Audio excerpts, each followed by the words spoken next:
Londoners have already given this tower a rather derisory nickname, the Cheese Grater, a tribute to its sharp and slender shape. Its real name is the Leadenhall, and it's the latest skyscraper to pop up in the British capital. It will be completed 1 year after its elegant cousin, the Shard, but these events are losing their shine. No less than 237 new towers will be built within the next 10 years. I think the number of towers we're going to see developed over the next 10 years or so is going to change the face of London probably greater than at any time in its history. Each district of London can decide what kind of construction projects are allowed, sometimes at the risk of disrupting the traditional landscape. In Battersea, for example, not far from Westminster, this skyscraper won't stand alone for long.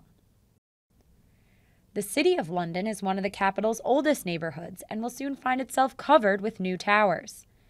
Cranes are everywhere, but Londoners are still rather ambivalent towards all the construction, even when it comes to some of the most highly criticized skyscrapers, like the so-called walkie-talkie in the financial district. To be fair, it's a London building. I'm sure when the Tower Bridge, London Bridge went up, people didn't like that. So many buildings in London which are really like boring and dull, and someone's actually sat down with that and designed it. I think it's brilliant. Why this sudden frenzy of construction?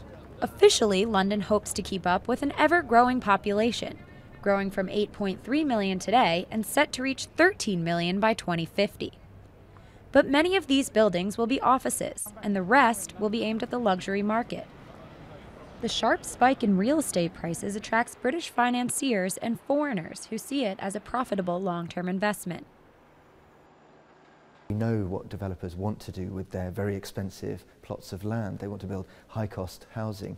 Much of that is owned by overseas people, it's owned by people who are not Londoners, and I feel like we're losing something really fundamental by pushing people out of the centre of a city that has always been mixed. It's not like Paris or like Stockholm or like other cities where the poor have always been in the periphery. You know, for London it's always had that mix.